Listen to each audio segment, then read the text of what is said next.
व्याकरण शास्त्र का वर्णन। सनंदन जी कहते हैं, अब मैं शब्दों के सिद्ध रूपों का उल्लेख करते हुए तुमसे संक्षेप में व्याकरण का वर्णन करता हूँ, क्योंकि व्याकरण वेद का मुख है। विप्रवर सुबंत और तिडंत पद को शब्द कहते हैं। जिसके अंत में सुप प्रत्यय हो वो सुबंत कहलाता है। सुप की 7 विभक्तियां हैं। उनमें से प्रथमा पहली विभक्ति सु औ जस इस प्रकार बताई गई है। सु प्रथमा का एक वचन है, औ द्विवचन है तथा जस बहुवचन है। प्रथमा विभक्ति प्राप्तिपदिक नाम स्वरूप मानी गई है। संबोधन में प्रथमा विभक्ति का प्रयोग होता है, जहाँ प्राप्तिपदिक के अतिरिक्त लिंग, परिमाण और वचन आदि का बोध कराना हो, वहाँ भी प्रथमा विभक्ति का ही प्रयोग होता है। धातु और प्रत्यय से रहित सार्थक शब्द की प्राप्तिपदिक संज्ञा होती है। अम, औ, शस ये द्वितीया विभक्ति है। यहाँ भी अम आदि को क्रमशः एक वचन, द्विवचन और बहुवचन समझना चाहिए। जो किया जाता है उसे कर्म कहते हैं। अनुक्त कर्म में द्वितीया विभक्ति का प्रयोग कहा गया है। कृतवाच्य वाक्यों में कर्म अनुक्त होता है, वहाँ उसकी प्रधानता नहीं रहती, इसलिए उसे अनुक्त कहा गया है। अंतरा, अनंतरेण इन शब्दों का जिसके साथ संयोग या अन्वय हो, उस शब्द में द्वितीया विभक्ति का प्रयोग करना चाहिए। टा, भ्याम, भिस ये तृतीया विभक्ति है। यहाँ भी पूर्ववत एक वचन आदि का विभाग समझना चाहिए। करण में और अनुक्त कर्ता में तृतीया विभक्ति बताई गई है। जिसकी सहायता से कार्य किया जाता है उसका नामकरण है, और जो कार्य करता है उसे कर्ता कहते हैं। जिस वाक्य में कर्म की प्रधानता होती है वहाँ कर्ता अनुक्त माना गया है। डेंग, भ्याम, भ्यांस ये एक चतुर्थी विभक्ति है। इसका प्रयोग संप्रदाय कारक में होता है। जिस व्यक्ति को कोई वस्तु देने की इच्छा मन में धारण की जाए उसकी संप्रदान संज्ञा होती है, तथा जिसको कोई वस्तु रुचिकर प्रतीत होती है वो भी संप्रदान है। संप्रदान में चतुर्थी विभक्ति होती है। डंसी, भ्याम, भ्यस ये पंचमी विभक्ति है। इसका प्रयोग अपादान कारक में होता है। जहाँ से कोई जाता है, जिससे कोई किसी वस्तु को लेता है तथा जिस स्थान से कोई वस्तु अलग की जाती है या स्वतः अलग होती है, विभाग या अलगाव की उस सीमा को अपादान कारक कहते हैं। 10 ओस, आम, षष्ठी विभक्ति है। जहाँ स्वामी सेवक आदि संबंध की प्रधानता हो वहाँ भेदक में षष्ठी का प्रयोग होता है। डिंग, ओस, सुप ये सप्तमी विभक्ति है। इसका प्रयोग अधिकरण कारक में होता है। विप्रवर आधार में भी सप्तमी होती है। भयार्थक तथा रक्षार्थक धातुओं का प्रयोग होने पर भय के कारण की अपादान संज्ञा होती है। इसी प्रकार वारणार्थक धातुओं का प्रयोग होने पर अनिशिप्त से जो अभिष्ट नहीं है उससे रमणीय जो अभिष्ट वस्तु है उसकी अपादान संज्ञा होती है। परि, अप, आंग, पितर, ऋते, अन्य, आरात तथा दिग्वाचक शब्द इन सबके योग में भी पंचमी विभक्ति होती है। कर्म प्रवचनीय संज्ञा वाले शब्दों के साथ योग होने पर द्वितीया विभक्ति होती है।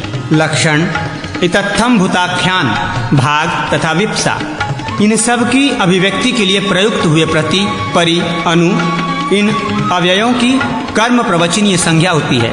भाग अर्थ को छोड़कर शेष जो लक्षण आदि अर्थ हैं उनकी अभिव्यक्ति के लिए प्रयुक्त होने वाला अव्यय भी कर्म प्रवचनीय होता है। हीन अर्थ को प्रकाशित करने वाला अनु तथा हीन और अधिक अर्थों को प्रकट करने के लिए प्रयुक्त उप अव्यय भी कर्म प्रवचनीय होते हैं। अनंतर अर्थात मध्य अर्थ तथा सहार्थ यानी तृतीया विभक्ति का अर्थ व्यक्त करने के लिए प्रयुक्त हुआ है। अनुशब्द भी कर्म प्रवचनीय है। इन सब के योग में द्वितीया विभक्ति होती है। गत्यर्थक धातुओं के कर्म में द्वितीया और चतुर्थी दोनों विभक्तियां प्रयुक्त होती हैं। यदि गमन की चेष्टा प्रकट होती हो परंतु मार्ग या उसका वाचक शब्द यदि गत्यर्थक धातु का कर्म हो तो उसमें चतुर्थी नहीं होती, केवल द्वितीया होती है। ये चतुर्थी का निषेध तभी लागू होता है जब पथिक मार्ग पर चल रहा हो। यदि वो गलत रास्ते से जाकर अच्छा रास्ता पकड़ना चाहता हो तब चतुर्थी का प्रयोग ही हो ही सकता है। ज्ञानार्थक मन धातु का कर्म यदि कोई प्राणाभिन्न वस्तु हो और अनादर अर्थ प्रकट करता हो तो उसमें भी द्वितीया और चतुर्थी दोनों विभक्तियां होती हैं। नमः, स्वस्ति, स्वधा, स्वाहा, अलम, वषट इन सब अव्यय शब्दों के योग में चतुर्थी विभक्ति के प्रयोग का विधान है। तादर्थ में अर्थात जिस वस्तु के लिए कोई कार्य किया जाता है उस वस्तु के बोधक शब्द में चतुर्थी विभक्ति होती है। तुम उनके अर्थ में प्रयुक्त अव्यय भिन्न भावार्थक प्रत्यांत शब्द में भी चतुर्थी विभक्ति का ही प्रयोग होना चाहिए। सह तथा उसके पर्यायवाची शब्दों से योग होने पर तृतीया विभक्ति होती है। इसी प्रकार सदार्थक शब्दों के योग में भी तृतीया होती है। यदि कोई विकृत अंग विशेषण रूप से प्रयुक्त हुआ हो तो उसमें भी तृतीया विभक्ति होती है। जहाँ एक क्रिया के होते समय दूसरी क्रिया लक्षित होती हो वहाँ सप्तमी विभक्ति होती है। स्वामी, ईश्वर, अधिपति, साक्षी, दायाद, प्रसूत तथा प्रतिभु इन शब्दों के योग में सप्तमी और षष्ठी दोनों विभक्तियां होती हैं। जिस समुदाय में से किसी एक की जाति संबंधी, गुण संबंधी, क्रिया संबंधी अथवा किसी विशेष नाम वाले व्यक्ति संबंधी विशेषता का निश्चय करना हो उस समुदाय बोधक शब्द में सप्तमी और षष्ठी दोनों विभक्तियां होती हैं। हेतु शब्द का प्रयोग करके यदि हेत्वर्थ का प्रकाशन किया जाए तो षष्ठी विभक्ति होती है। स्मरणार्थक क्रिया के कर्म में शेष षष्ठी होती है। क्र धातु के कर्म में भी शेष षष्ठी का विधान है। यदि प्रत्ययत्न, गुणाधान या संस्कार सूचित होता हो, हिंसा अर्थ वाले धातुओं का प्रयोग होने पर उनमें कर्म में षष्ठी होती है। कृदंत का शब्द योग होने पर कर्ता और कर्म में षष्ठी होती है। यदि निष्ठा आदि का प्रतिपादन करने वाले प्रत्ययों से युक्त शब्द का प्रयोग हो तो कर्ता और कर्म में षष्ठी नहीं होती। ये विभक्तियां दो प्रकार की जाननी चाहिए, सुप और तिंग। ऊपर सुबादि विभक्तियों के विषय में वर्णन किया गया है। क्रियावाचक भू, वा आदि शब्द ही तिंग विभक्तियों के साथ संयुक्त होने पर तिडंत कहे गए हैं। इसमें 10 लकार बताए गए हैं। प्रत्येक लकार में परस्मय पद और आत्मेय पद ये 2 पद होते हैं। प्रत्येक पद में प्रथम, मध्यम और उत्तम ये 3 पुरुष होते हैं। तिप, तस, अंति ये प्रथम पुरुष हैं। सिप, थस, थ ये मध्यम पुरुष हैं तथा मिप, वस, मस ये उत्तम पुरुष हैं। प्रत्येक पुरुष में जो 3-3 प्रत्यय हैं वे क्रमशः एकवचन, द्विवचन और बहुवचन हैं। ये सब परस्मय पद के प्रत्यय हैं। अब आत्मेय पद बताया जाता है। ते, आते, अंते ये प्रथम पुरुष हैं। से, आथे, वे ये मध्यम पुरुष हैं। ए, वहे, महे ये उत्तम पुरुष हैं। ये लट लकार के स्थान में होने वाले आदेश हैं। लिट आदि लकारों के स्थान में होने वाले प्रत्यय रूप आदेश दूसरे हैं। उन्हें अन्य व्याकरण संबंधी ग्रंथों से जानना चाहिए। जहाँ युष्मद, अस्मद शब्दों के अतिरिक्त अन्य कोई भी नाम, संज्ञा शब्द उक्त कर्ता या उक्त कर्म के रूप में प्रयुक्त होता हो वहाँ प्रथम पुरुष होता है। युष्मद शब्द उक्त कर्ता या उक्त कर्म के रूप में प्रयुक्त हो तो मध्य पुरुष होता है और अस्मद शब्द का उक्त कर्ता या उक्त कर्म के रूप में प्रयोग हो तो उत्तम पुरुष कहा गया है। क्रियाबोधक भू, वा आदि शब्दों को धातु कहा गया है। सन आदि प्रत्यय जिसके अंत में हो उसकी भी धातु संज्ञा है। धातुओं से वर्तमान काल में लटलकार का विधान है। अनधतन आज से पहले के भूतकाल में लंग लकार होता है तथा माँ और स्मः इन दोनों के योग में लंग तथा लुंग लकार होता है। ये बताना चाहिए। आशीर्वाद और विधि आदि अर्थ में धातु से लोट लकार का विधान है। विधि आदि में, अर्थ में तथा आशीर्वाद में लिंड लकार का भी प्रयोग होता है, किंतु विधिलिंड और आशीष लिंड के धातु रूपों में अंतर होता है मुने, इसलिए वो 2 प्रकार का माना गया है। परोक्ष भूतकाल में लिट लकार का प्रयोग होता है। आज के बाद होने वाले भविष्य में लुट का प्रयोग किया जाता है। आज होने वाले भविष्य में तथा सामान्य भविष्य काल में भी धातु से लट लकार होता है। सामान्य भूतकाल में लुंग लकार का प्रयोग करना चाहिए। हेतु मध्वाव आदि जो लिंग के निमित्त हैं उन्हीं के होने पर भविष्य अर्थ में लिंग लकार का प्रयोग होता है, किंतु यदि क्रिया की असिद्धि सूचित होती हो तभी ऐसा होना उचित है। मुने अब संधि का प्रकरण आरंभ करते हैं। संधि के सिद्ध उदाहरण संहिता आदि ग्रंथों के अनुसार समझो। पहले स्वर के संधि के उदाहरण दिए जाते हैं। दंड, अग्रम, दंडाग्रम, डंडे का सिरा, दधि, इदम, दधिदम, ये दही, मधु, उदकम, मधुदकम, मधु और जल, पितृ तथा ऋषभ, पितृषभ। पितृवर्ग में श्रेष्ठ प्रोत लकार, प्रत्कार, होता का लकार। इस प्रकार मनीषा के साथ लांगलीशा भी सिद्ध संधि है। मुनीश्वर गंगा, उदकम, गंगोदकम, गंगाजल, लव लकार, लवल लकार, तुम्हारा लकार, सा यम सेयम, वो ये स्त्री, स इंद्र, इंद्र वो इंद्र का भाग, सम और, सौकार, औकार, ऋण, ऋणम, ऋणारणम, ऋण के लिए ऋण, शित रेत, शिरतार्थ, शित से युक्त, कृष्ण एकत्वम, कृष्णैत्वक्तम, कृष्ण की एकता, गंगा, ओदह, गंगोदह, गंगा की जल राशि का प्रवाह, ये वृद्धि संधि के उदाहरण हैं। दधि, अत्र, दध्यत्र, यहाँ दही है। वधु, आसनम, वध्यासनम, बहु का आसन, पित्र, अर्थ, पित्यर्थ, पिता कथन, र, आकृति, लाकृति, देवजाति की माता का स्वरूप, ये यण संधि के उदाहरण हैं। हरे हरे, भगवान के लिए, नय अकह, नायक, स्वामी, लो अण, लवण, नमक, पौ अकह, पावक, अग्नि, ये आयादि संधि कहलाते हैं।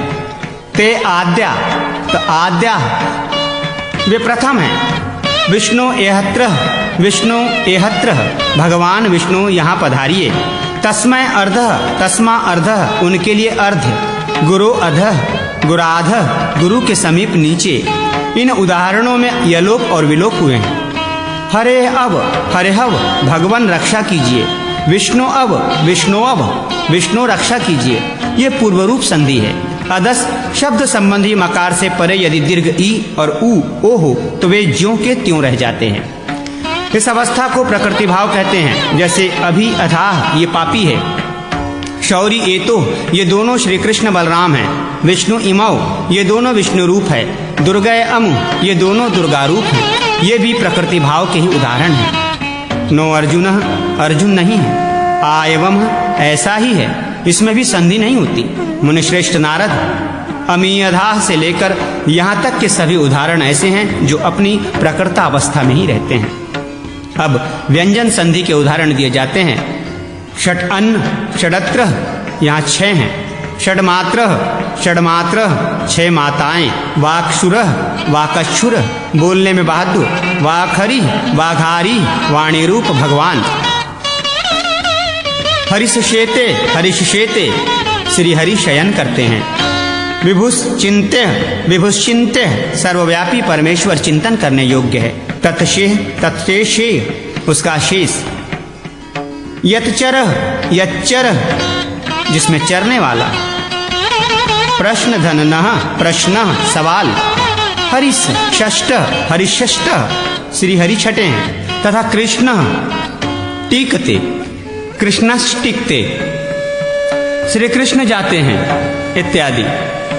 भवान षष्ठ, आप छठे हैं। इसमें पूर्व नियम के अनुसार प्राप्त होने पर तवर्ग का टवर्ग नहीं होता है। इसी तरह षट संत, 6 सत्पुरुष और षटते, वे 6 हैं इत्यादि में भी षष्टत्व का नहीं हुआ है। तत्लेप, तल्लेप, उसका लेप। चक्रिन छिंदी, चक्रिन शिछंदी, चक्रधारी प्रभु मेरा बंधन काटिए। भवान शौर्य, भवांश शौर्य, भवांच शौर्य, यह आप श्री कृष्ण यहाँ हैं। भवांश शौर्य, भवांश शौर्य, इस पदच्छेद में ये 4 रूप बनते हैं। समंग, समंग अनंत, सम्यंग अनंत, अच्छे शेषनाग। सुगण ईश, सुगणेश, अच्छे गणकों के स्वामी। सनच्युत्य, सनंच्युत्य, नित्य सत्व स्वरूप श्री हरि। अंग छाया, अंग छाया, शरीर की परछाई। कृष्णम वंदे, कृष्णम वंदे, श्री कृष्ण को प्रणाम करता हूँ। तेजांसी, तेजांसी, तेज। मनस्यते, मनंसते, मानेंगे। गम्मा, गंगा, देव नदी गंगा। मुनीश्वर नारद, यहाँ तक व्यंजन संधि का वर्णन हुआ। अब विसर्ग संधि का प्रारंभ करते हैं। हरिह धन चेता हरिश्चेता, श्री हरि बंधन काटने वाले हैं। अमर धन शिव अमर शिव, भगवान शिव अमर हैं। राम धन काम्य राम काम्य, श्री राम कमनीय हैं। कृपा धन पूज कृप पूज्य, कृपाचार्य पूज्य हैं। पूज्यस धन अर्च्य पूज्योर्च, पूजनीय और अर्चनीय। रामस दुष्ट रामो दृष्ट, राम देखे गए हैं। अबलास धन अत्र अबलात्र, यहाँ अबलाएं हैं। सुप्तास धन दृष्टा सुप्ता दृष्टा, सोई देखी गई। इमास अतः इमायत, ये स्त्रियां हैं अतः। विष्णु नम्य विष्णु नर्म्य, श्री विष्णु प्रणाम के योग्य है। रवि अयम रवियरम, ये सूर्य हैं। गीत धन फलम गीत फलम, वाणी का फल। प्रातः धन अच्युत प्रातरच्युत, प्रातः काल श्रीहरि। भक्तैस धनवंद भक्तैर्वंद, भक्तजनों के द्वारा वंदनीय है। अंतर धन आत्मा अंतरात्मा, जीवात्मा या अंतर्यामी परमात्मा। भोसा धन भोह भो भो हे, ये सब उदाहरण पूर्वोक्त नियमों से ही बन जाते हैं। एषा सह हरि, एष हरि, ये श्री हरि हैं। एषा सह श्रांगी, ए श्रांगी, ये श्रांगधारी हरि हैं। ससह एषा सह राम बराबर शेषः राम, वही ये श्री राम हैं। इस प्रकार संहिता संधि का प्रकरण बताया गया। अब सुबंत का प्रकरण आरंभ करते हुए पहले स्वरांत शब्दों का शुद्ध रूप देते हैं। उसमें भी एक श्लोक द्वारा मंगलाचरण के लिए श्री राम का स्मरण करते हुए राम शब्द के प्रायः सभी विभक्तियों के एक एक रूप का उल्लेख करते हैं। मैं श्री राम के द्वारा दिए हुए आदेश का सदा पालन करता हूँ। श्री राम का आदर पूर्वक भजन करता हूँ। राम ने मेरा सारा पाप हर लिया है। भगवान श्री राम तुम्हें नमस्कार हैं। मुझे श्री राम से मोक्ष की प्राप्ति अभिष्ट है। मैं सदा के लिए श्री राम का दास हूँ। मेरा निर्मल मन श्री राम में अनुरक्त हो। हे श्री राम तुम्हें नमस्कार है। सर्व आदि शब्द सर्वनाम माने गए हैं। गोपाह का अर्थ है गौओं का पालन करने वाला। सखा का अर्थ है मित्र, ये सखी शब्द का रूप है। पति का अर्थ है स्वामी। हरि शब्द का अर्थ है भगवान विष्णु। जो उत्तम श्री से संपन्न हो उसे सुश्री कहते हैं। भानु का अर्थ है सूर्य और किरण। स्वयंभू का अर्थ है स्वयं प्रकट होने वाला। इसका प्रयोग प्रायः ब्रह्मा जी के लिए होता है। काम करने वाले को कर्ता कहते हैं। यह कृतः शब्द का रूप है। रय शब्द का धनवाचक है। पुल्लिंग में गो शब्द का अर्थ बैल होता है और स्त्रीलिंग में गाय। नौ शब्द का नौ का वाचक है। यहाँ तक स्वरांत पुल्लिंग शब्दों के रूप दिए गए हैं। अब हलंत पुल्लिंग शब्दों के रूप में दिए जा रहे हैं। गाड़ी खींचने वाले बैल को अनड वाहन कहते हैं। ये अनडूह शब्द का रूप है। गाय दूहने वाले को गोधूक कहते हैं। मूल शब्द गोदू है। लिह शब्द का अर्थ है चाटने वाला। द्विशब्द संख्या 2 का, त्रिश शब्द का 3 का और चतुर शब्द 4 का वाचक है। इनमें से पहला केवल द्विवचन में और शेष 2 केवल बहुवचन में प्रयुक्त होते हैं। राजा राजन शब्द का रूप है। पंथा कहते हैं मार्ग को। ये पथिल शब्द का रूप है। जो दंड धारण करते हैं उसे दंडी कहते हैं। ब्रह्मण शब्द ब्राह्मण घाती के अर्थ में प्रयुक्त होता है। पंचन शब्द 5 का और अष्टन शब्द 8 का वाचक है। ये दोनों बहुवचनांत होते हैं। अयम का अर्थ है यह। ये इदम शब्द का रूप है। सम्राट कहते हैं बादशाह या चक्रवर्ती को, राजा को। सुराज शब्द के रूप सुराट, सुराजव, सुराजह इत्यादि हैं। शेष रूप साम्राज्य शब्द की भांति जाननी चाहिए। इसका अर्थ है अच्छा राजा। विभ्रत का अर्थ है धारण पोषण करने वाला। वपुष्मान का अर्थ है शरीरधारी। प्रत्यंच शब्द अर्थ है प्रतिकूल या पीछे जाने वाला। भीतर की ओर भी अर्थ है। पुमान का अर्थ है पुरुष, जो पुंस शब्द का रूप है। महान कहते हैं श्रेष्ठ को। धीमान का अर्थ है बुद्धिमान। धीमत शब्द के रूप पुष्मत शब्द की भांति जाननी चाहिए। विद्वान का अर्थ है पंडित। पश शब्द 6 का वाचक और बहुवचनांत है। इसके रूप इस प्रकार हैं। षट षड षडभीय षडभ्य शषणाम षट्सु षटत्सु। जो पढ़ने की इच्छा करे उसे पिपटीय कहते हैं। 2 का अर्थ है भूजा। उसना का अर्थ है शुक्राचार्य। अदस शब्द का अर्थ है या वो। ये अजंत स्वरांत और हलंत पुल्लिंग कहे शब्द कहे गए। अब स्त्रीलिंग शब्दों का दिग्दर्शन कराते हैं। राधा का अर्थ है भगवान श्री कृष्ण की आह्लादिनी शक्ति, जो उनकी भी आराध्या, उसे राधा कहते हैं। सर्व का अर्थ है सब, स्त्री। गति का अर्थ है गमन, मोक्ष प्राप्ति या ज्ञान। गोपी शब्द प्रेम भक्ति की आचार्य रूपा गोपियों का वाचक है। स्त्री का अर्थ है नारी। श्री शब्द लक्ष्मी का वाचक है। धेनु का अर्थ दूध देने वाली गाय है। वधु का अर्थ है जाया अथवा पुत्रवधु। स्वसा कहते हैं बहन को। गो शब्द का रूप स्त्रीलिंग में भी पुल्लिंग के समान होता है। नव शब्द का रूप पहले दिया जा चुका है। उपानह शब्द जूते का वाचक है। द्यौ स्वर्ग का वाचक है। ककौभु शब्द दिशा का वाचक है। संविद शब्द बुद्धि एवं ज्ञान वाचक है। रुक नाम है रोग का। विट शब्द वैश्य का वाचक है। उद्वा का अर्थ है उत्तम प्रकाश या प्रकाशित होने वाली। ये शब्द स्त्रीलिंग में प्रयुक्त होते हैं। अब नपुंसक लिंग शब्दों का परिचय करते हैं। तपस शब्द तपस्या का वाचक है। कुल शब्द वंश या समुदाय का वाचक है। सोमप शब्द का अर्थ है सोमपान करने वाला। अशिक्षा का अर्थ है आँख। गांव के नेता को ग्रामणी कहते हैं। अम्बु शब्द जल का वाचक है। खलपु का अर्थ है खलिहान या भूमि साफ करने वाला। कृत शब्द का अर्थ वाचक है जो धन की सीमा को लांघ गया हो, उसे कुल को अतीरी कहते हैं। जो पानी नाव की शक्ति से बाहर, उसे नाव से भी पार करना असंभव, उसे अतीनु कहते हैं। जिस कुल या ग्रह में गाड़ी खींचने वाले अच्छे बैल हों, उसको स्तवनडूट कहते हैं। जिस दिन आकाश साफ हो, उस दिन को विमलध्यु कहते हैं। वार शब्द जल का वाचक है। चतुर शब्द का रूप नपुंसक लिंग में केवल प्रथमा और द्वितीया चत्वारी होता है। शेष पुल्लिंगवत इदम शब्द के रूप नपुंसक में इस प्रकार के हैं। इदम, इमे, इमामी। शेष पुल्लिंगवत। एतत् शब्द के रूप पुल्लिंग में एषः, एतौ, एतेः इत्यादि सर्व शब्द रूप के समान होते हैं। नपुंसक में केवल प्रथम दो विभक्तियों में ये रूप हुए। एतत्, एते, एतानि। ब्रह्मण शब्द के रूप नपुंसक में ब्रह्म, ब्रह्माणी, ब्रह्माणी है। शेष पुल्लिंगवत। अहन शब्द दीन का वाचक है। दंडिन शब्द के नपुंसक में दंडी, दंडिनी, दंडिनी ये रूप है। शेष पुल्लिंगवत है। अस्रिक शब्द रक्त का वाचक है। किम शब्द के रूप में पुल्लिंग में कह, कौ के इत्यादि सर्ववत होते हैं। नपुंसक में केवल प्रथम दो विभक्ति में किम के कानी के रूप होते हैं। चित शब्द के रूप चित, चीति, चिंती, चिता, चितभ्याम, चित्धी इत्यादि होते हैं। त्यद आदि शब्दों के रूप पुल्लिंग में अस्यः, त्यौ, ते इत्यादि सर्ववत होते हैं। नपुंसक में त्यत, ते, त्यानि ये रूप होते हैं। इदम और एतत् शब्द के रूप में अनुवादेश में द्वितीया, टा, ओस और विभक्तियों में कुछ भिन्न होते हैं। पुल्लिंग में एनम, एनौ, एनान, एनेन, एनयोः। नपुंसक में एनत, एने, एनानी ये रूप हैं। अनुवादेश न होने पर पूर्वोक्त रूप होते हैं। बेभित शब्द के रूप इस प्रकार हैं। बेभित, बेभिद, बेभिदी, बेभिदी, यहाँ नम नहीं होता। बेभिदा, बेभिध्याम, बेभिधि इत्यादि।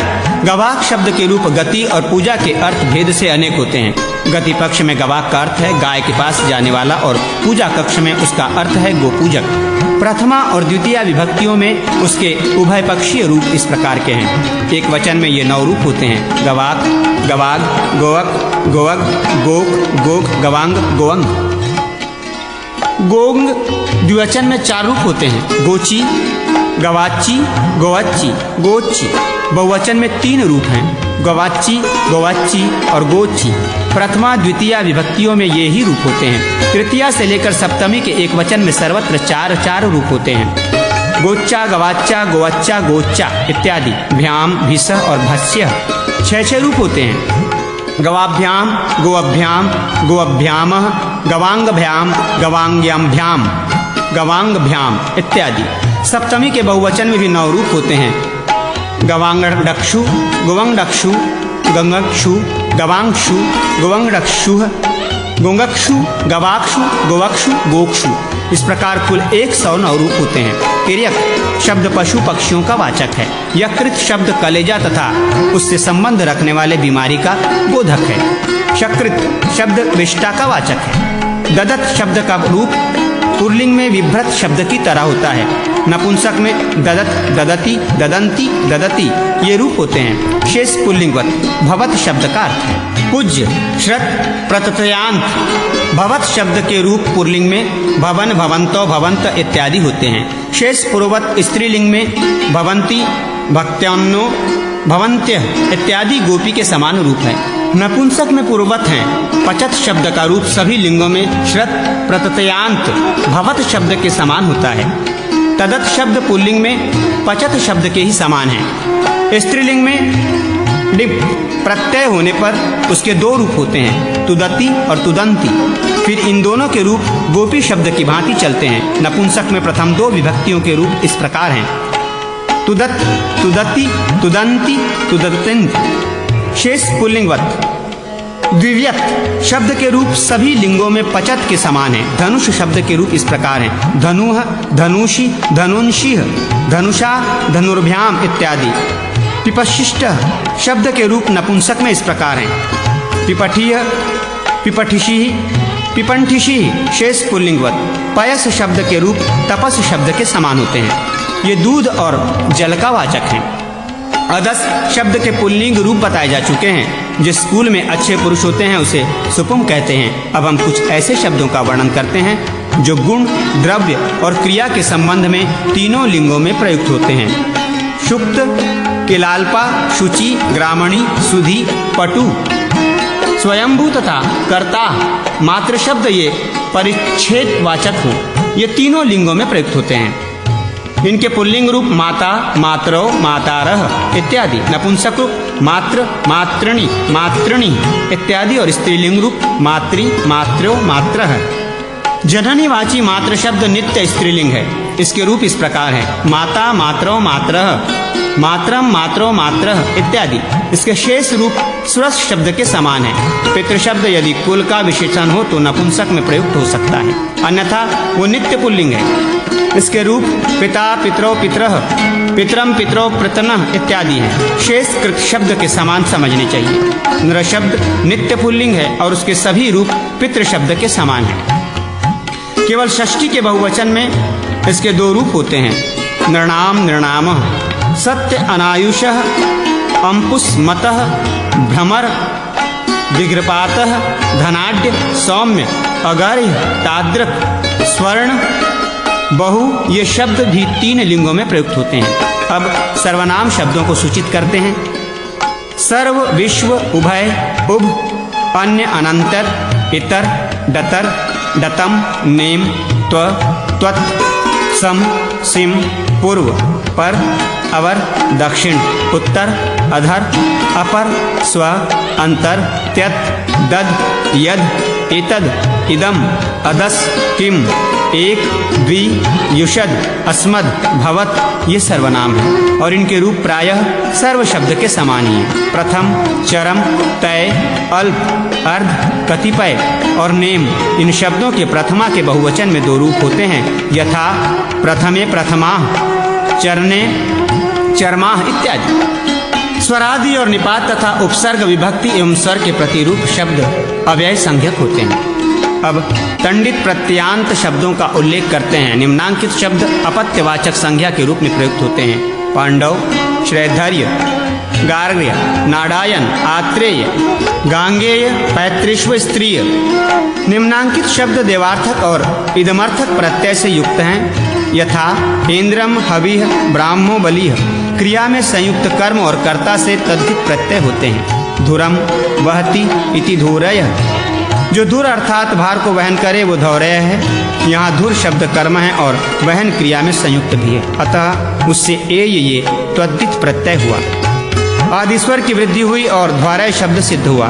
इसी प्रकार कंकुमेन रक्तम वस्त्रम, इसमें कंकुम शब्द रंगना क्रिया का कर्ता है और वो उसमें संयुक्त भी है, अतः उसमें तद्वित अण प्रत्यय होकर आदिपद की वृद्धि हुई और कौमकुम शब्द सिद्ध हुआ। अब भाव आदि अर्थों में होने वाले तद्धित प्रत्ययों का उदाहरण देते हैं। कन्यायाम भवम कानिनः, जो अविवाहिता कन्या से उत्पन्न हुआ हो उसे कानीन कहते हैं। क्षत्रस्यापत्यम जातिः क्षत्रिय, क्षत्रकुल से उत्पन्न उसी जाति का बालक क्षत्रिय कहलाता है। वेदे भवम वैदिकः, इक प्रत्यय और आदि स्वर की वृद्धि हुई है। स्व एवं स्वकः, यहाँ स्वार्थम में क प्रत्यय है। चोर एवं चौरः, स्वार्थ में अण प्रत्यय हुआ है। तुल्य अर्थ में वत प्रत्यय होता है, यथा चंद्रवन्न मुखी शते, चंद्रमा के समान मुख देखता है, चंद्रवत चंद्रवत। भाव अर्थ में त्व, ता और ये प्रत्यय होते हैं। यथा ब्राह्मणस्य भावः, ब्राह्मणत्वम, ब्राह्मणताः, ब्राह्मण्यम।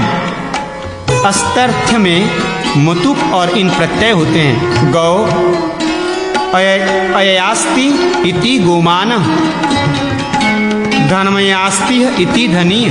जिसके पास गौ हो वो गोमान, जिसके पास धन हो वो धनी है। अकारांत मकारांत तथा मकारोधोप शब्द से एवं झयंत शब्द से परे मत के म का व हो जाता है। यथा धनमयास्ति इति धनवान। परिमाण अर्थ में इदम, किम, यत, तत्, एतत् इन शब्दों से वतुक प्रत्यय होता है, किंतु इदम और किम शब्दों से परे वतुक के वकार का ई आदेश हो जाता है। द्रक, दृश, वतु ये परे हो तो इदम के स्थान में ई तथा किम के स्थान में की हो जाते हैं। किम परिमाणः यस्य सकियानः। यहाँ परिमाण अर्थ में वतुप प्रत्यय या आदेश तथा की भाव करने से कियान बनता है। इसका अर्थ है कितना। अब जातार्थ में होने वाले प्रत्ययों का उदाहरण देते हैं। तुंदः संजातः अस्य तुंदिलः। जिसको तोंद हो जाए उसे तुंदिल कहते हैं। तुंद इल, तुंदिल। श्रद्धा संजाता अस्य इति श्रद्धालु। श्रद्धा धन आलू। इसी प्रकार दयालु, कृपालु आदि बनते हैं। दांतों की ऊंचाई व्यक्त करने के लिए शब्द दंत से उर प्रत्यय होता है। उन्नताः दंता अस्य इति दंतुरः, ऊंचे दांत वाला। असह, माया, मेघा तथा रुद्रसह इन शब्दों से अत्यस्था में विन प्रत्यय होता है। इसके उदाहरण क्रम से तपस्वी, मायावी, मेघावी, बुद्धिमान और इसरग्वी हैं। इसरग्वी का अर्थ माला धारण करने वाला है। खराब बातें अधिक बोलने वाले के अर्थ में वाच शब्द से आल और आट प्रत्यय होते हैं। कुत्सित बहुभाषते इति वाचालः, वाचाटः। ईशत अल्प और असमाप्ति के अर्थ में कल्पम, देशीय और देशीय प्रत्यय होते हैं। जैसे ईशत उन कविः, कवि कल्पः, कवि देशः, कवि देशीय। जहाँ प्रकार बतलाना हो वहाँ किम और सर्वनाम आदि शब्दों से था प्रत्यय होता है। तेन प्रकारेण तथा तत्था तथा तद्दादि शब्दों का अंतिम हल निवृत्त होकर वे अकारांत हो जाते हैं। विभक्ति परे रहने पर था, दा, त्र, तस आदि प्रत्यय विभक्ति रूप माने गए हैं। इस नियम के अनुसार तत् के स्थान में त हो जाने से तथा बना, जहाँ किसी विशेष प्रकार के व्यक्ति का प्रतिपादन हो वहाँ जातीय प्रत्यय होता है। यथा पटु प्रकार, पटु जातीय। पटु शब्द से जातीय प्रत्यय हुआ। किसी की हीनता प्रकाशित करने के लिए संज्ञा शब्द से पाश प्रत्यय होता है। जैसे कुत्सितो वेद्य, वेदपाश, खराब वैद्य।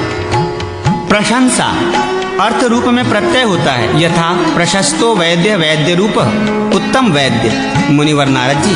भूतपूर्व अर्थ को व्यक्त करने के लिए चर प्रत्यय होता है। तथा पूर्व दृष्टो, दृष्टचर, पहले का देखा हुआ। प्राचुर्य, अधिकता और विकारार्थ आदि व्यक्त करने के लिए मय प्रत्यय होता है। जैसे अन्नमयो यज्ञ, जिसमें अधिक अन्न व्यय किया गया है वो अन्नमय यज्ञ है, जहाँ अन्न शब्द से मयट प्रत्यय हुआ है। इसी प्रकार मृन्मय अश्व, मिट्टी का घोड़ा तथा स्त्रीमय पुरुष इत्यादि उदाहरण समझने चाहिए। जात अर्थ में तारकादि शब्दों में इन प्रत्यय होता है। यथा लज्जा संजाना अस्य इति। लज्जित, जिसके मन में लज्जा पैदा हो गई हो उसे लज्जित कहते हैं। नारद जी। यदि बहुतों में से किसी एक की अधिक विशेषता बतानी हो तो तम और इष्ट प्रत्यय होते हैं, और दो में से एक की विशेषता बतलानी हो तो तर और यशु प्रत्यय होते हैं। यशु में उकार इतसंज्ञक है। अयम ऐशान अतिशयेन प्रशस्य श्रेष्ठ, इन सब में अधिक प्रशंसनीय है अतः श्रेष्ठ है। द्वयो प्रशस्य श्रेयान, दो में से एक जो अधिक प्रशंसीय है वो श्रेयान कहलाता है। यहाँ भी प्रशस्य यस श्रेयस पूर्ववत श्र आदेश हुआ। इसके रूप इस प्रकार हैं। श्रेयान, श्रेयांशो, श्रेयांश, श्रेयांसव, श्रेयांशो, श्रेयशः, श्रेयशा, श्रवभ्याम, श्रवभि इत्यादि। इसी प्रकार जो दो में से एक अधिक कृष्ण है उसे कृष्णतर, और जो बहुतों में से एक अधिक शुक्ल है उसे शुक्लतम कहते हैं। कृष्ण धंतर, कृष्णतर, शुक्ल धंतम, शुक्लतम। किम क्रियावाचक शब्द तिडंत और अव्यय से परे जो तम और तर प्रत्यय है उसके अंत में आम लग जाता है। उदाहरण के लिए किंतराम, अतितराम तथा उच्चैस्तराम इत्यादि प्रयोग हैं। प्रमाण जल आदि के माप व्यक्त करने के लिए द्वयस, दग्र और मात्र प्रत्यय होते हैं। जानु प्रमाणम अस्य इति जानुन्धंगम जलम, जो घुटने तक आता हो उस जल को जानुद्धम कहते हैं। जानु तक इसी प्रकार जानुद्वय स्वम और जानुदय मात्रम ये प्रयोग भी होते हैं। दो में से एक का और बहुतों में से एक का निश्चय करने के लिए कित, यत और तत् शब्दों से क्रमशः डटर और डतम प्रत्यय होते हैं। यथा भवतो कतरः श्यामः, आप दोनों में से कौन श्याम है। भवताम कतम श्रीराम, आप दोनों लोगों में कौन श्री राम है। संख्या गणना करने योग्य वस्तु विशेष का निश्चय करने के लिए द्विशब्द से द्वितीय, त्रिशब्द से तृतीय, चतुर्शब्द से चतुर्थ और षष्ठ शब्द से षष्ठ रूप बनते हैं। इनका अर्थ क्रमशः इस प्रकार है: दूसरा, तीसरा, चौथा और छठा। पंचन, सप्तन, अष्टन, नवम और दशन, इन शब्दों में नकार को मिटाकर मकार बढ़ जाता है, जिसमें पंचम, सप्तम, अष्टम, नवम, दशम रूप बनते हैं। एकादशन से अष्टादशन तक उक्त अर्थ में नकार का लोप होकर सभी शब्द अकारांत हो जाते हैं, जिनके राम शब्द के समान रूप होते हैं। यथा एकादश, द्वादश इत्यादि। नारद जी, कति और कतिपय शब्दों में थ प्रत्यय होता है, जिससे कथितः और कथितपथय पद बनते हैं। 20वें के अर्थ में विंश और विंशतितम ये दो रूप होते हैं। शत आदि संख्यावाचक शब्दों से तथा मास, अर्धमास एवं संवत्सर शब्दों में नित्य तम प्रत्यय होता है तथा शततम, एक शततम, मासततम, अर्धमासततम, संवत्सरतम। मुनीश्वर, क्रिया के प्रकार का बोध कराने के लिए संख्यावाचक शब्द से स्वार्थ में धा प्रत्यय होता है, जैसे एकधा, द्विधा, त्रिधा इत्यादि। क्रिया की आवृत्ति का बोध कराने के लिए कृतवत् प्रत्यय होता है और सार का विसर्ग हो जाता है। यथा पंचकृत्व 5 बार, द्विह, त्रिह 2 बार, 3 बार। बहु शब्द से धा, शस एवं कृतस् तीनों ही प्रत्यय होते हैं। यथा बहुधा, बहुशः, बृहकृतवः संख्या के अवयव का बोध कराने के लिए तय प्रत्यय होता है। उदाहरण के लिए द्वितय, त्रितय, चतुष्टय और पंचतय आदि शब्द हैं। द्वि और त्रि शब्दों से आगे जो तय प्रत्यय होता है उसके स्थान में विकल्प से अय हो जाता है। फिर द्वि और त्रि शब्द के इकार का लोप होने से द्वय, त्रय शब्द बनते हैं। कुटी, शमी और शुंडा शब्द से छोटेपन का बोध कराने के लिए र प्रत्यय होता है। छोटी कुटी को कुटीर कहते हैं। कुटी धनर, कुटीरह। इसी प्रकार छोटी शमी को शमीर और छोटी शुंडा को शुंडार कहते हैं। शुंडा शब्द हाथी की सूंड और मध्यशाला शराब खाने का बोधक है। स्त्री और पुंस शब्दों से नय प्रत्यय होता है। आदिस्वर की वृद्धि होती है। इंकार इत्संज्ञक न के स्थान में ण स्थान होता है। इस प्रकार स्त्रैण शब्द बनता है। जिस पुरुष में स्त्री का स्वभाव हो तथा जो स्त्री में अधिक आसक्त हो उसे स्त्रैण कहते हैं। पुंस्न, पुंसः, धन्न आदि वृद्धि पौष्ण पुरुष संबंधी। तुंडी आदि शब्दों से अस्तर्थ्य भ प्रत्यय होता है। तुंडी भ बढ़ी हुई नाभि वाला। श्रृंग और वृंद शब्दों से अर्थस्थः में आरक प्रत्यय होता है। श्रृंग धन आरक, श्रृंगारक पर्वत। वृंद धन आरक, वृंदारक देवता। रजस और कृषि आदि शब्दों से बल प्रत्यय होता है। रजस वाला स्त्री, कृषि वाला किसान। मल शब्द से अस्तर्थ्य में इन प्रत्यय होता है। मलय अयस्त्याति इति मलिन, मलयुक्त। मल धन इन अकार, लोक मलिन। सम, प्र, उद और वी इनसे कट प्रत्यय होता है। यथा संकटः, प्रकटः, उत्कटः, विकटः। गो शब्द से मीन प्रत्यय होता है। अस्त्यर्थ में गो धन मीन, गोमी। जिसके पास गौवें हैं वो पुरुष। ज्योत्सना चांदी। तमिश्रा अंधेरी रात। श्रृंगिण श्रृंग वाला। ऊर्जस्विन ओजस्वी, ऊर्जस्वल, गोमीन मलिन और मलिमस मलिन।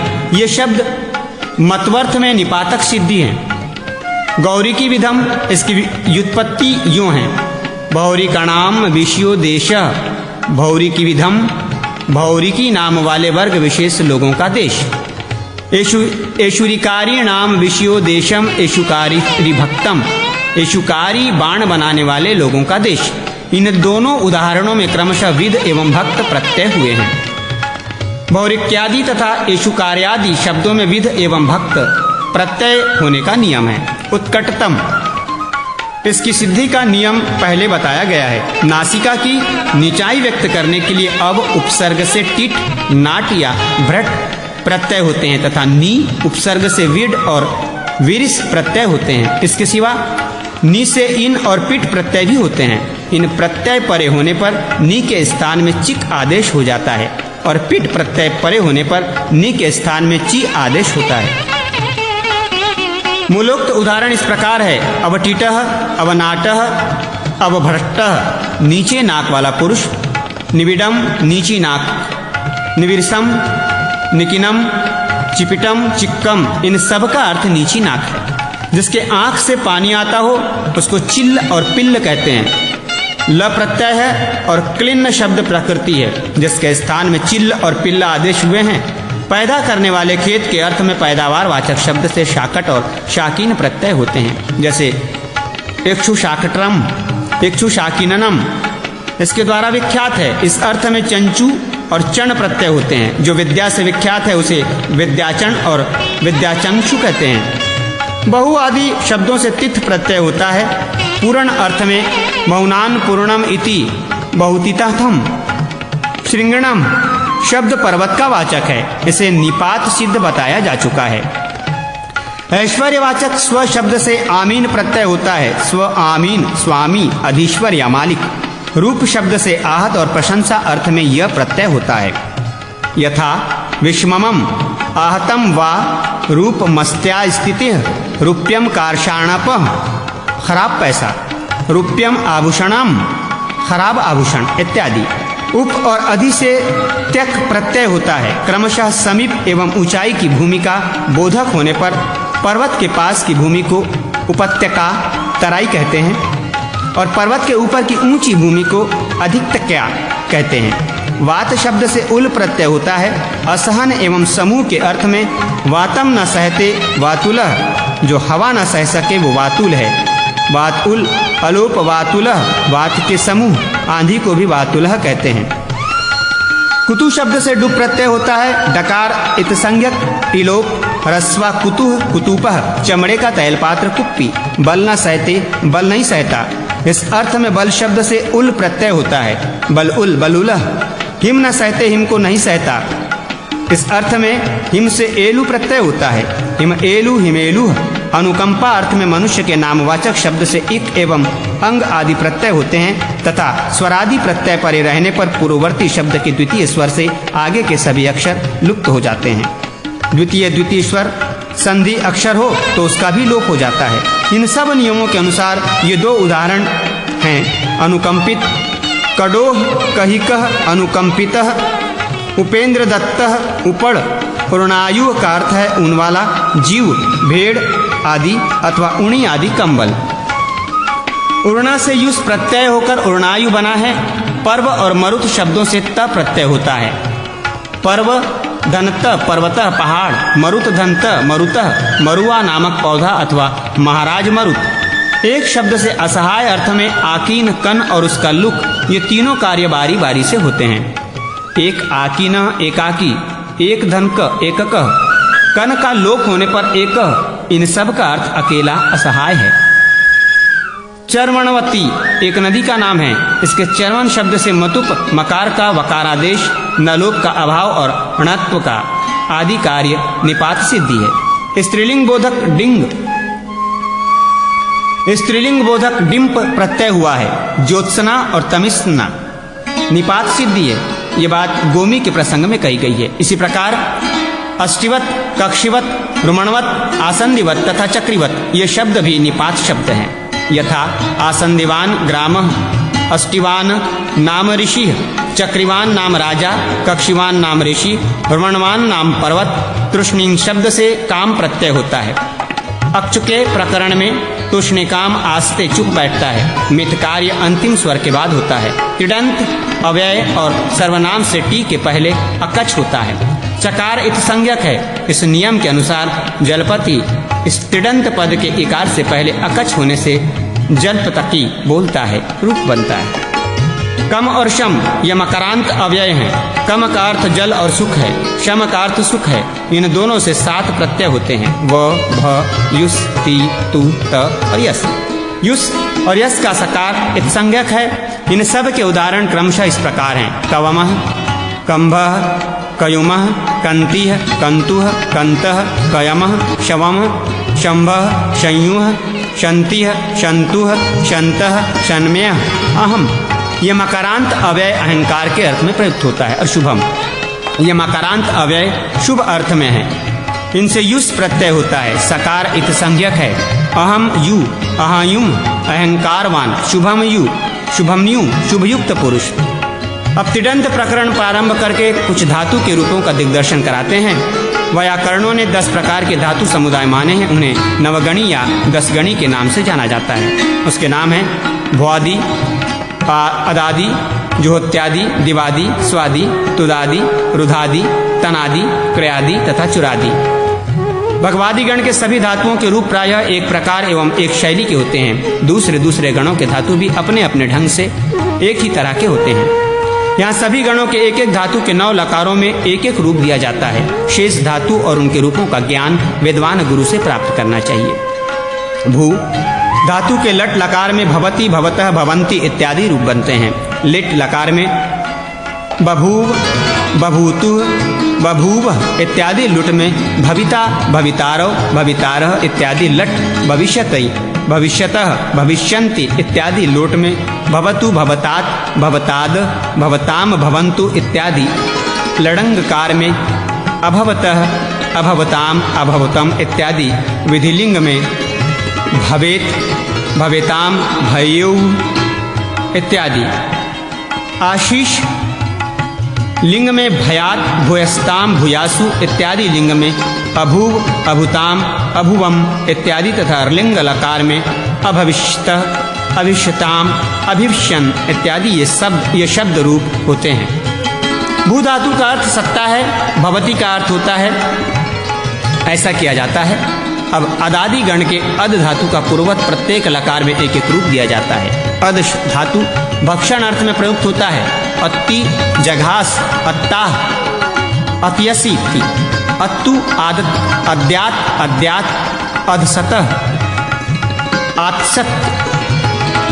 जो इत्यादि गण में हु धातु प्रधान है। इसका प्रयोग अग्नि में आहुति डालने के अर्थ में या देवता को तृप्त करने के अर्थ में होता है। इसका प्रत्येक लकार में रूप इस प्रकार है, जुहोति, जुहाव, जुहांचकार, जुहम, जुआम्भाव भू, जुहवाम्भव, जुहवाम्भूव, जुहवामास होता है। होष्यति, जुहोति, अजुहोत, जहुयात, होयात, अहोशित, अहोष्यत। दिवादि गण में दिव आदि धातु प्रधान है। इनके अर्थ अनेक हैं। क्रीड़ा, विजय की इच्छा, व्यवहार, द्युति, स्तुति, मोद, मद, स्वप्न, कांति और गति। इसके रूप पूर्वत विभिन्न लकारों में इस प्रकार के हैं। दिव्यति, द्विदेव, देविता, देविष्यति, दिव्युत, अधिव्यत, दिव्येत, दिव्यात, अदेवित, अदेशवित। स्वादिगण में सु धातु प्रधान है। यह मूलतः पुण्य धातु के नाम से प्रसिद्ध है। इसका अर्थ है अभिशव अर्थात नहलाना, रस निचोड़ना, नहाना एवं सोमरस निकालना। रूप इस प्रकार है, सुनोति, सुषाव, सुता, सुयक्षति, सुनोति, सुनोत, सुननियात, सुयात, असावित, अशोत। ये परस्मय पद के रूप हैं। आत्मेन पद में सुनते, सुषुवे इत्यादि रूप होते हैं। तुदादि गण में तुद धातु प्रधान है, जिसका अर्थ है पीड़ा देना। रूप इस प्रकार है, तुदति, तुदोत, तोत्ता, तोत्स्यति, तुदतु, अतुदतः, तुदेत, तुद्यात, अतोत्सित, अतोत्सतः। रुधादि गण में रुध धातु प्रधान है, जिसका अर्थ है रूंधना, बाड़ा लगाना, घेरा डालना या रोकना। रूप इस प्रकार है, ऋणधि, ऋणोध, रोधा, रोस्तेस्ति, ऋणोधु, अरुणत, ऋणध्यात, रुधध्यात, अरोत्सित, अरोत्सत, तनादिगण में तनु धातु प्रधान है। इसका अर्थ है विस्तार करना, फैलाना। रूप इस प्रकार है: तनोति, तनात्, तनिता, तनिष्यति, तनोतु, अतनोतु, तनुयात्, तन्यात्, अतनीत, अतानीत, अतनियशत। क्रयादि में क्री धातु प्रधान है, जिसका अर्थ है खरीदना, एक द्रव्य देकर दूसरा लेना। रूप इस प्रकार है: कृणाति, जिक्राय, क्रेता, क्रेष्यति, कृणातु, अकृणात्, कृणयात्, क्रियत, अकृषेत, अकृषेत। चुरादि गण में चुरु धातु प्रधान है, जिसका अर्थ है चुराना। रूप इस प्रकार है: चोर्यति, चोरमयासा, चोरंगचकार। चुरादि गण में चुरु धातु प्रधान है, जिसका अर्थ है चुराना। रूप इस प्रकार है: चोर्यति, चोर्यामास, चोरायंचकार, चोरायाम भवभूत, चोरीता, चोरष्यति, चोर्यतु, अचोर्यात, चोर्येत, चोर्यात, अचुचुरत, अचोरष्यत। इस प्रकार ये धातु के 10 गुण माने गए हैं। प्रायोजक के व्यापार में प्रत्येक धातु से अणिच प्रत्यय होता है। चकार और अणकार इत संज्ञक है। अणिच प्रत्यय परे रहने पर स्वरांत अंग की वृद्धि होती है। भू से अणिच करने पर भुइंग बना, फिर वृद्धि और आव आदेश करने पर भावी बना, उससे धातु संबंधी अन्य कार्य करने पर भावयति रूप बनता है। जो कर्ता को प्रेरणा दे उसे प्रायोजक कहते हैं। जैसे चैत्र पंडितो भवति, चैत्र पंडित होता है। तम मैत्र अध्यापनादिना प्रेरयति, उसे मैत्र पढ़ाने आदि के द्वारा पंडित होने में प्रेरणा देता है। इस वाक्य में चैत्र प्रयोज्य करता है और मैत्र प्रायोजक करता है। इस प्रायोजक के व्यापार ही में ही णिच प्रत्यय होता है।